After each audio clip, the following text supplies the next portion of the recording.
Hello, it's Clozapine Fit and Lean here again, and today I want to make a video regarding the new sort of popular thing that's starting to happen amongst young men, and that is actually anabolic androgenic steroid abuse. So I'm going to put my hand up here. I used to, when I was a lot younger, misuse anabolic androgenic steroids, and I'm here to say that through lived experience, and also the new data that's coming out about the long-term side effects of these drugs, this was not a success story. It's not something that I recommend to other people, and if you do take the truly abusive doses of things like testosterone and its analogues, there can be serious repercussions to your health. Okay, so what do we name as anabolic androgenic steroids precisely? So a steroid, we sort of found to know, is actually any molecule which has a cholesterol backbone or a steroid nucleus. So funnily enough, literally cholesterol is a steroid. It's not an anabolic androgenic steroid, but it's still a steroid nonetheless. For example, vitamin D is actually, believe it or not, a steroid. It's not, again, once more, an anabolic androgenic steroid, but however, there still is is a steroid nonetheless. Steroids that are commonly prescribed by GPs are called glucocorticoids. Okay, these signal to body break down inflammation, such as hydrocortisone gel or prednisone. Okay, dexamethasone, often used, for example, in asthma inhalers. However, the steroids that we're going to talk about today are the ones that get a lot of stigma, and the users of them get a lot of stigma, and these are anabolic androgenic steroid hormones. So what does the word anabolic mean? Well, that just means basically a metabolic process within your body that gets small building blocks like amino acids, and it basically allows the body through a chemical message to tell the body, basically through mostly what we call genomic transcription, to take little building blocks and to construct them into larger, proteins. Okay, so amino acids into proteins. Androgenic is the other component that they manifest, and this basically means to masculinize. This is why, when boys go through puberty, they, what we call virilize, they masculinize, they get secondary sexual characteristics, such as a beard, or deepening of the voice. This is basically what testosterone does, Now, when testosterone sort of was first synthesized, sort of back in the 50s and 60s, there was a large boom, a large race of steroid science amongst these pharmaceutical companies to try and make testosterone more muscle building and to remove the androgenic side effects so women could take them and so could children safely. So what we basically had were, what we call analogues, synthetic analogues of testosterone, such as, nandrolone, dihydrotestosterone derivatives such as oxymethylone. We also had things, for example, like methandione, and more commonly known amongst the gym community as Dianabol. So what these drugs are, is basically they are serious medications, and they are used to treat all types of things.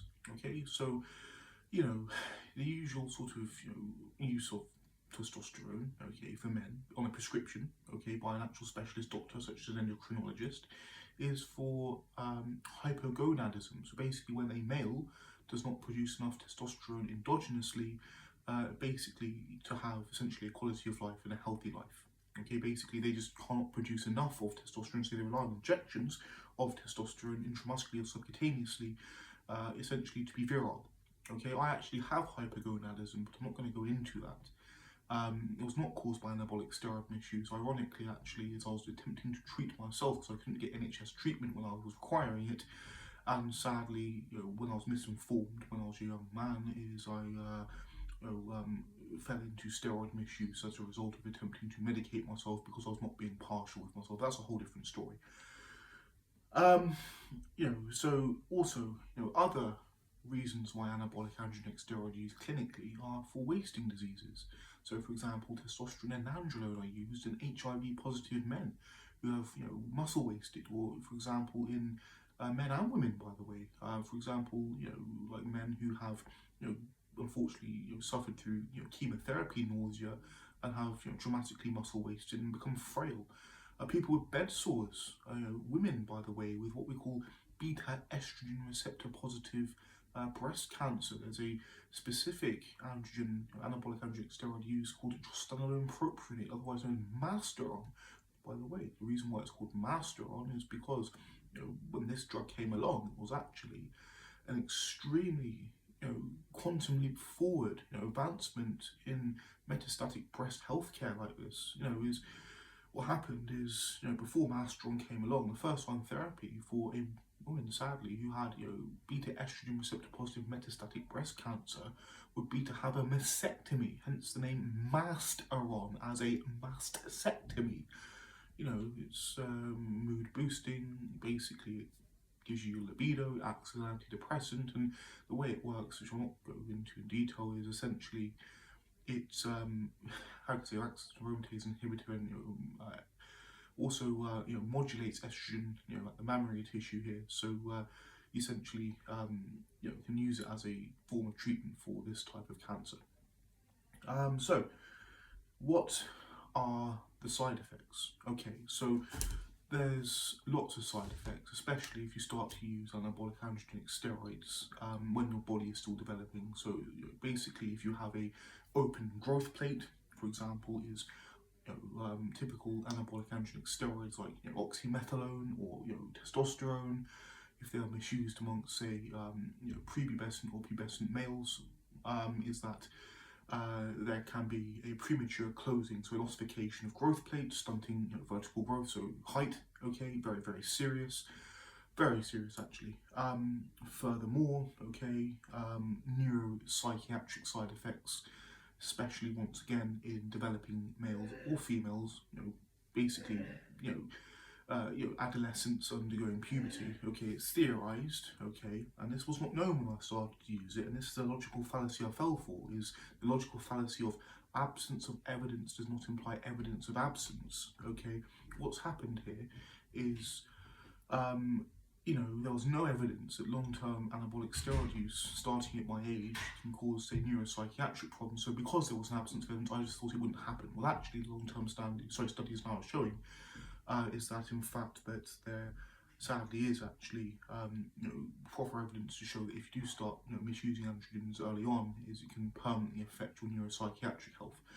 And the reason perhaps for this is when you're, say, 17, when I first started to misuse testosterone, okay, is that there's neuropsychiatric harm because of the prefrontal cortex is still developing. Now, if you start pumping in these large doses of anabolic androgenic steroids like this, your frontal cortex will now, because testosterone, estrogen, analogues of testosterone like nandrolone, oxymetholone, which I all use, are all neurosteroids. Okay, is essentially this can change, how dopamine is modulated, transmitted serotonin, GABA and glutamate, and what happens is your frontal cortex will now develop around that neurochemistry, okay, caused by the steroids in that brain. And then, say, if you've taken it long term, or your brain is developing with those chemicals in your brain, okay, and you say take them from age, which I did, from 17, say, to 22, okay, continuously, polypharmacy abuse, and then you withdraw them, is a brain actually after this therefore may not function normally for the rest of your life. Okay, so now may have depression. Okay, and these are all side effects long term I've actually suffered from. So neuropsychiatric side effects, and also furthermore the particularly potent synthetic analogues of testosterone. So, for example, the trenbolone, trinolone, so-called phenoplex, trenbolone acetate, parabolane, so trenbolone hexyl hydrobenzyl carbonate. If you dose these drugs continuously, so dose exposure, which is high enough, dose duration of exposure, which is large enough, it's theorized that because it is actually so androgenic, okay, is it can actually damage the serotonin and reuptake transporter pumps in the frontal cortex.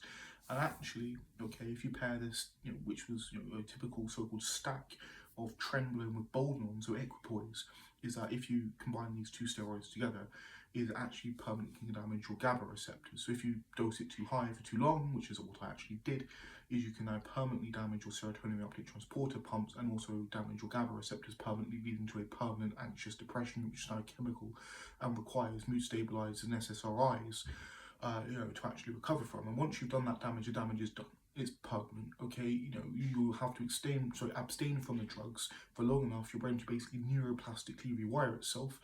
And those serotonin reuptake transporter pumps never recover. Once the damage is done, as I said aforementioned, it is done. It's how it is. Your brain can only get better through absence, through neuroplastic change, and it often requires neuroleptic medication, as I aforementioned, for your brain to actually get better.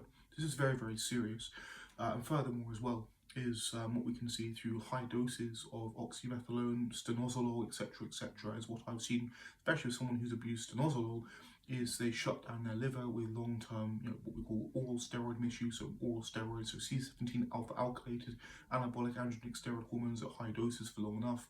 I've seen someone have to basically be treated in hospital in an emergency situation because of long-term stanozolol misuse. And also what we can see here are symptoms which are very serious, so basically systolic and diastolic impairments of the heart with long-term androgen misuse. In fact, there's a very good study which controls for body composition, so body fat percentage, body weight, eating habits, exercise habits, other drugs of misuse that are being consumed, time off cycle, times on superphysiological doses or physiological doses, and it seems to be that once you essentially accumulate during your entire lifetime about 10 years of duration of exposure to androgens, at around 1,000 or so weekly milligrams, is that you start to get perhaps irreversible problems with your heart, say such as systolic and diastolic impairments of the heart, which, as I said, may or may not recover. So this is very, very, very serious.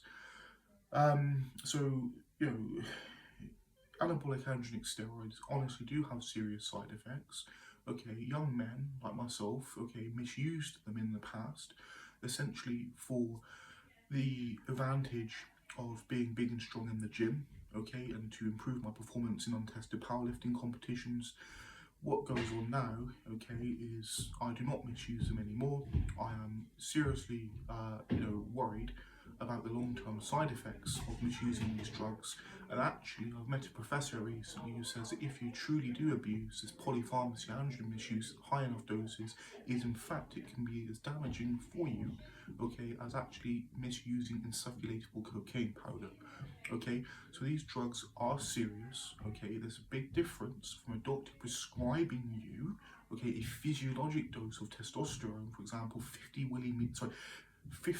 weekly milligrams to say around 100 or so weekly milligrams, so say testosterone enanthate, versus what say a heavyweight bodybuilder or powerlifter would take, which is like tenfold this.